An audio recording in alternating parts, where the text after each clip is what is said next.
At some point in life, we all deal with bad ideas that disturb our peace of mind.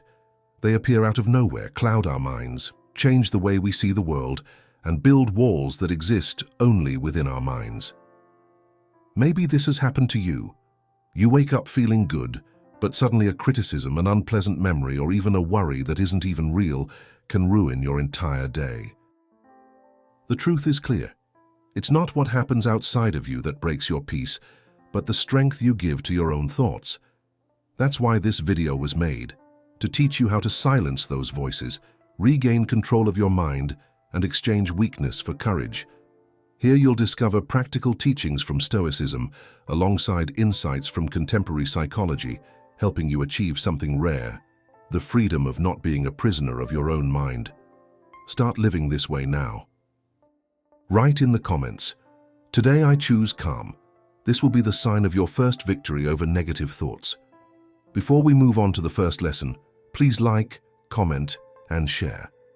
This is the only way this video can reach more people who also need this enlightenment. Let's get started. 1. Start organizing your thoughts now. Your mind works like a house, and every day you open the door to thousands of ideas. Some arrive bringing order, clarity, and energy. Others enter like invaders, messing everything up, knocking things over, and leaving the place in disarray. Most people don't realize it, but they end up letting these invaders rule the space. They're those voices that insist, another mistake to remember, another missed opportunity to remember. This kind of chatter inside your head weighs like a full backpack on a long run. With each step, the effort increases until the path seems impossible. The problem isn't the race itself, but the burden you, without realizing it, decide to carry. Marcus Aurelius wrote, "The happiness of your life depends on the quality of your thoughts." He was right. If every thought is like a seed, you need to choose carefully what you plant, because sooner or later what you put in the ground grows within you. Carl Jung also warned, "Until you make the unconscious conscious, it will direct your life, and you will call it fate." This shows that when you don't observe what repeats itself in your mind, you begin to believe that life is all bad luck or injustice, when often it is merely a reflection of your own thoughts, which you have never questioned. Every criticism you repeat to yourself becomes a brick stored in your subconscious. Over time, these bricks build invisible walls that close off paths, making you doubt yourself, reject new opportunities, and believe you're incapable. You think you choose on your own, but in reality, you follow a hidden script written by your own self-criticism. This is how negative patterns grow, like giant shadows that guide your choices and distort how you see yourself. They rob you of clarity, convince you that you're unworthy, and turn mistakes into chains that keep you trapped. The Stoics had a strong response to this. Instead of wallowing in guilt, they used every failure as a lesson. Seneca said, "To err is human, but to continue in error is diabolical."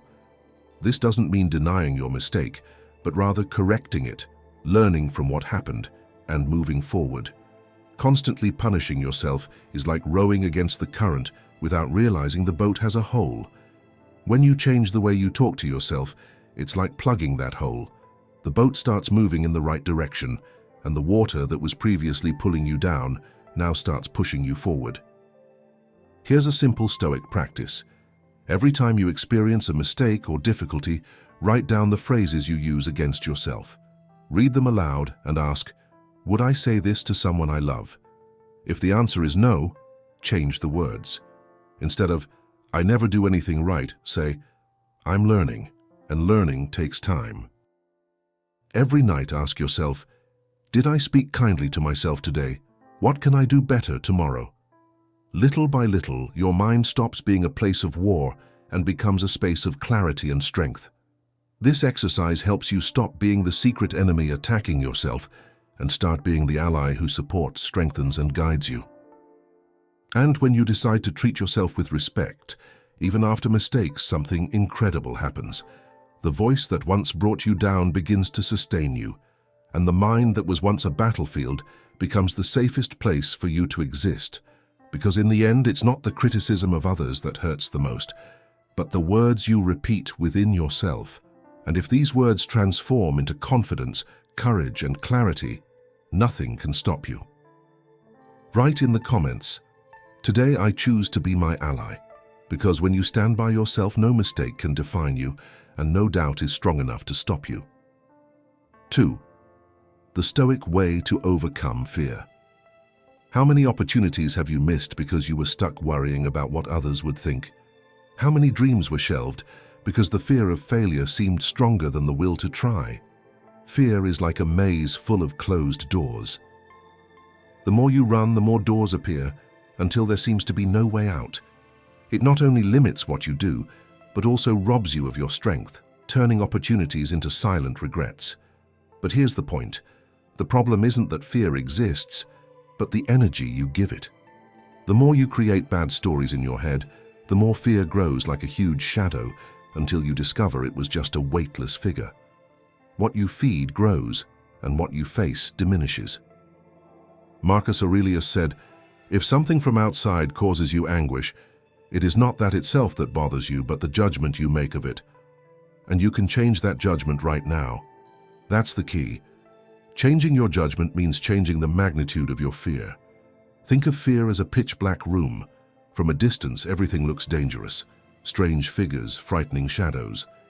But when you turn on the light, you realize there were no monsters, just objects covered in dust. That's how it works. Instead of running, you put fear in front of you, like turning on a light in a dark room.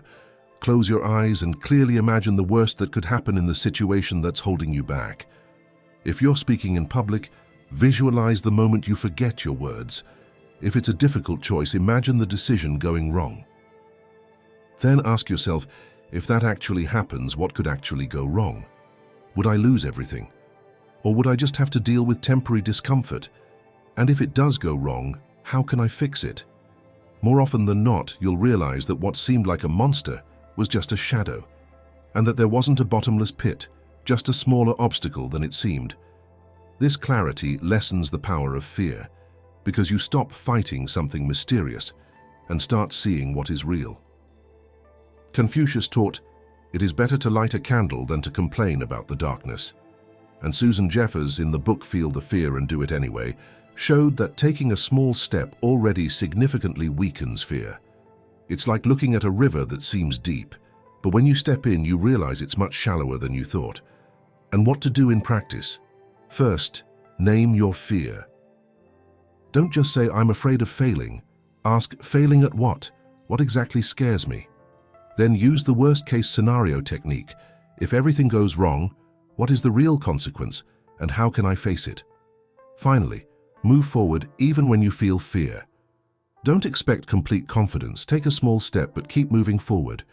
Each movement reduces fear and increases your strength. Fear doesn't have to be your enemy. It can be a compass that points to the places where you can grow the most. Often, what scares you the most is precisely what transforms you the most. So, when fear arises, ask, does this fear signal a real danger, or just that I'm about to evolve? When you face your fear head-on, you discover the monster never existed. It was just a shadow, and from then on, life opens up with more clarity and courage. 3. Transform bad thoughts into clarity, courage, and confidence. Negative ideas are like cracks in a wall. The more you pretend they don't exist, the more they grow until they jeopardize the entire structure. You can apply a coat of paint, but they soon come back bigger. That's exactly what happens inside the mind. It's not your boss's harsh tone, a friend's cold response, or the long line at the grocery store that truly brings you down, but how you interpret each situation. The weight you place on every detail turns into cracks that, little by little, erode your confidence. The Stoics showed another way. Instead of running away from your thoughts, question them. Seneca said that every idea needs to be tested. Marcus Aurelius, in his notes, always asked himself, is this within my control? If the answer was no, he simply refused to waste energy on it. And you can do the same. When something hurts you, stop and ask yourself, why is this bothering me so much? Is this thought real or just a reflection of fear? Often you'll realize it's not a real problem, but just an automatic reaction. Science also proves this. Martin Seligman, the founder of positive psychology, showed that changing the way you interpret facts transforms their impact on your mind. In other words, it's not the problem that destroys you, it's how you see it. For example, instead of thinking, "I messed up, I'm a failure," say, "I messed up, but I can learn from it."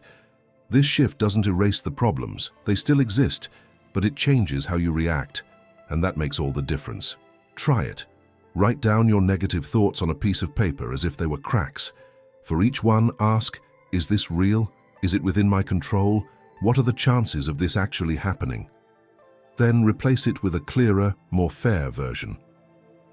For example, "I'll never make it" can become, "I'll take it one step at a time and keep learning." But simply noticing isn't enough. Just like in a renovation, finding the crack doesn't solve anything. It needs to be fixed. Ask yourself, what's the smallest step I can take right now to change this? Because every action, no matter how small, reinforces the foundation of your mindset. And the more you practice, the more you understand. It's not your thoughts that rule your life. You choose which ones have space. This is true freedom and the beginning of your inner strength. 4. Learn to use meditation as a tool. The mind can be compared to a lake. When the water is turbulent, you can't see the bottom, but when it's calm, everything appears clearly. This is what meditation brings: clarity. By closing your eyes for a few minutes and focusing only on your breathing, you create a space between yourself and your thoughts. It doesn't mean stopping thinking, but rather observing your ideas without being drawn in by them. The Stoics already did something similar, and many philosophers have also discussed it. Meditation reduces anxiety, increases concentration, and strengthens self-control. It's like sharpening the blade of your mind a little each day. Start simply, sit in silence for 5 minutes, breathe slowly, and simply notice what arises. If your mind wanders, patiently bring it back. And never forget, meditation isn't about escaping life, but about preparing to live it with greater balance.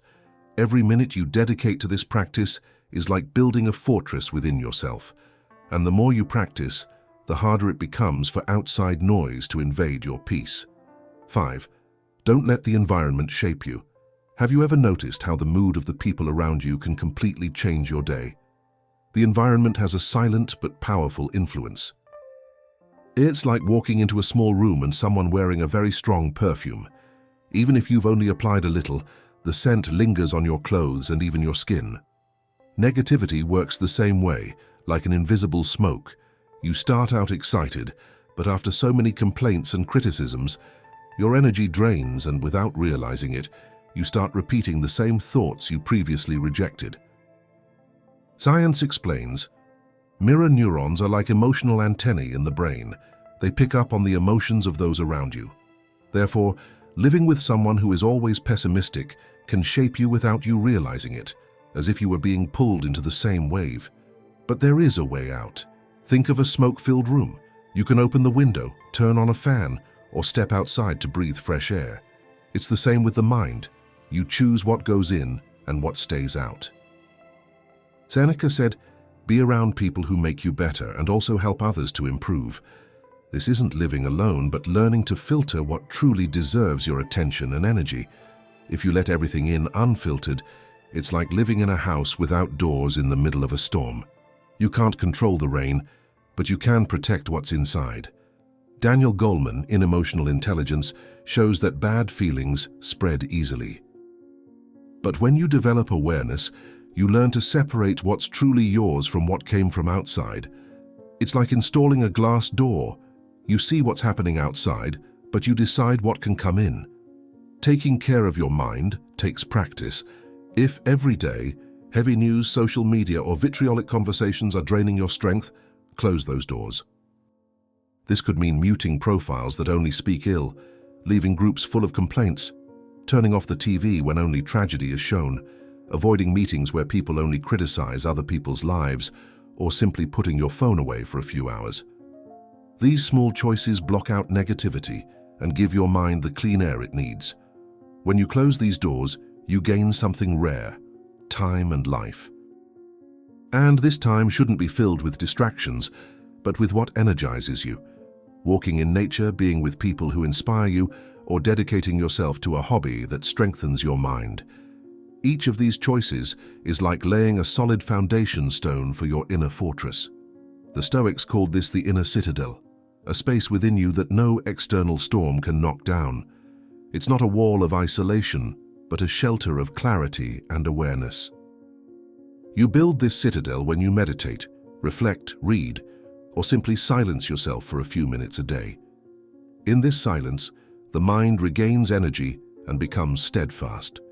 Remember, you don't control the storm outside, but you can decide whether or not it invades your home. When someone tries to pull you into pessimism, be the guardian of your energy, close the door on what weakens you, and strengthen what sustains you. Because when you build this inner citadel, the environment loses its power to dominate you, and you become the positive light that changes the environment itself. 6. Solve the problem where it starts. Imagine a drawer in your house. At first, it only holds a few worthless things. A pen without ink, a crumpled piece of paper, a key you don't even know where it came from. It seems like a small thing. It doesn't get in the way, and you leave it there. But over time, this drawer fills with junk until when you look for something important, it's gone, and the space disappears. The mind works the same way. Bad thoughts, habits that weaken you, or people who drain your energy creep in slowly, almost unnoticed. But if you don't deal with them, they become such a pile that they suffocate what truly matters. Seneca said, "The wise man is satisfied with his own soul and needs no one's approval." When you accept something that destroys you, an addiction, an idea that diminishes you, or a relationship that goes beyond your limits, you trade your peace for something that should never be worth more than yourself. Cutting this out requires sincerity and courage. It's looking in the mirror and asking, does this still make sense? Does this habit, this relationship, or this thought help me or weaken me? Excuses almost always appear. It's not that bad, or I'll deal with it later. But as you put it off, the problem grows. Think of a tree. To flourish, it needs to be pruned. Dry and diseased branches must be removed so new ones can grow. Life works the same way. If you don't remove what no longer serves you, what's essential has no place to grow. Try it. In the next few days, choose a small root to pull out. It could be a habit that drains your energy, an inner critic you repeat without realizing it, or even a relationship where respect has already faded. Free your mind from this burden. You don't owe anyone an explanation. Your commitment is to your peace and clarity. Write in the comments, "Today I uproot evil," because life isn't about accumulating everything, but carefully choosing what deserves to stay. Every time you let go of what's holding you back, you make room for what truly makes you grow and flourish. And before we move on to number 7, subscribe to the channel for more content like this. Each person helps me keep our videos going. Thank you. 7. Lift your gaze, the practice of Stoic vision. Imagine observing a city from an airplane. Below, the traffic that seemed unbearable becomes nothing more than moving lines of light. The city remains the same, but the way you see it changes everything. A problem can seem gigantic, suffocating, but when you step back, you realize that it's just a part of your life, not your whole life. Marcus Aurelius did this exercise constantly. He reminded himself of the immensity of the universe, the grandeur of space, compared to the short span of human existence. This thought didn't make him sad. On the contrary, it freed him from the prison of clinging to small things. How many times has something small taken over your entire day? A harsh criticism you received at work, and you kept replaying it in your head over and over? A message that didn't arrive, leaving you to concoct 1,000 stories? Or someone who didn't live up to your expectations and suddenly all your energy is drained? At the time, it feels like the world is ending. But when you step back, you realize it's just a drop in the ocean. Ask yourself, will this worry matter a year from now or 5? Often the answer will be no, and in that moment, the burden begins to feel lighter. Looking at life from above doesn't eliminate problems, but it shows where they truly fit. And when you can take that step back, what seemed like a huge mountain reveals itself as just a boulder. 8. Change the ideas that are holding you back. What do you do when a light bulb burns out? You don't try to turn it on, hoping it will work again on its own. You simply replace it with a new one. Now think, how often do you do the opposite with your own thoughts? It holds on to ideas that have faded, that illuminate nothing, but keep repeating them as if they would one day light the way. Thoughts like, "It's already too late for me," "I can't relate anymore," "I always make mistakes like this." These thoughts are like shoes that are too tight. Each step in them hurts more until walking becomes unbearable. You'd take off your shoe, right? So why not apply the same logic to your mind, exchanging what binds you for something that frees you? Cleanthes of Steel said, "Just as water changes the shape of stone, thoughts shape our minds." And he was right. When repeated, thoughts have the power to shape the way we see the world. The problem is that when negative thoughts are repeated too often, they leave deep scars, transforming small situations into seemingly impossible walls. But never forget, a thought isn't an eternal prison. It can be changed. Instead of saying, "It's too late for me," say, "I'll try." This isn't just empty optimism, it's science. Andrew Huberman explains that whenever you consciously choose a new idea, your brain creates different connections. And the more you reinforce these connections, the stronger they become. Think of it like crossing a muddy field. At first, leaving the beaten path is difficult. Your foot sinks, your body resists. But the more you tread a new path, the firmer it becomes, until the old path disappears on its own. Thoughts work like tools. If you try to hammer a nail with a screwdriver, it won't work, no matter how much you try. But when you pick up the hammer, the work flows. Likewise, dwelling on rusty thoughts only slows you down. Progress begins when you replace what no longer serves you with ideas that open up new possibilities. This takes practice, but each replacement is like laying a brick on a firmer path.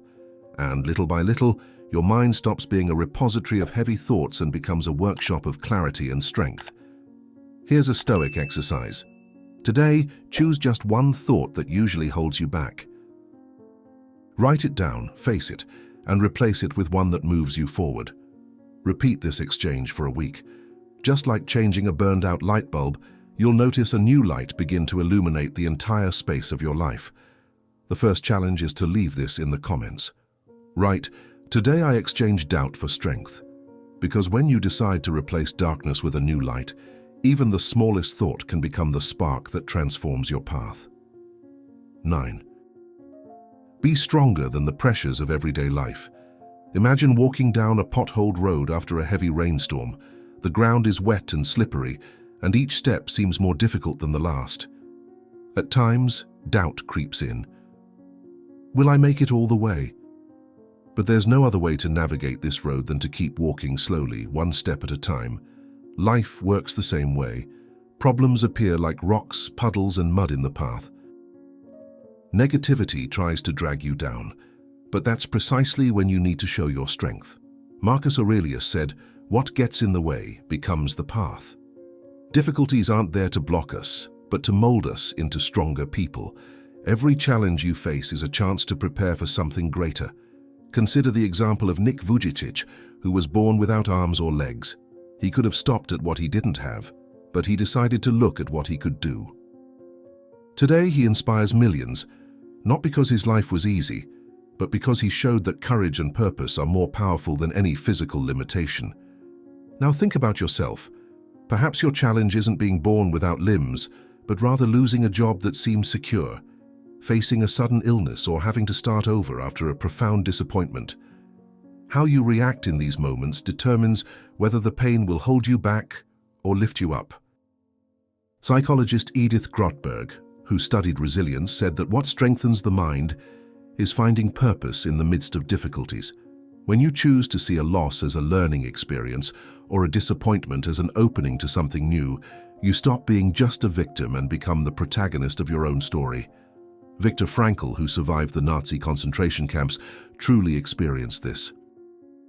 He couldn't change the hunger, violence, and suffering around him, but he discovered he still had power over one thing: the meaning he gave to what he experienced. That's why he wrote, "When we cannot change the situation, we are challenged to change ourselves." And that is the essence of inner strength. You don't decide when the storm comes, but you can choose who you will be in the face of it. Life often puts us in situations that are irreversible, that cannot be changed, and that's precisely when we need to learn to cope. Think about a complicated divorce. Parents feel pain, hurt, and frustration, but even so, they need to have the maturity to put their children's well-being above their own wounds. It's not easy, but it's a strong choice, caring for, participating in, and protecting children's hearts so they can grow without carrying the burden that isn't theirs. This is the essence of resilience. When you can't change what happens, you can still change how you react to it. It's not about carrying the weight alone, but about continuing to walk, even if it's in small steps. In a divorce, for example, this step might mean choosing to talk calmly instead of arguing. Being present at an important moment in your children's lives, even when you're feeling heartbroken, or simply deciding to participate despite your wounds. Each gesture doesn't solve everything at once, but it gradually builds a healthier path for everyone. And that's what life demands. Steps. Because each step, no matter how small, brings you closer to where you want to go. You may not see the whole road yet, but as you walk, it opens up before you. Write in the comments, "Today I choose to take the next step." This decision may seem small, but it changes everything. Your focus, your energy, and even your results. And above all, it transforms the way you see yourself.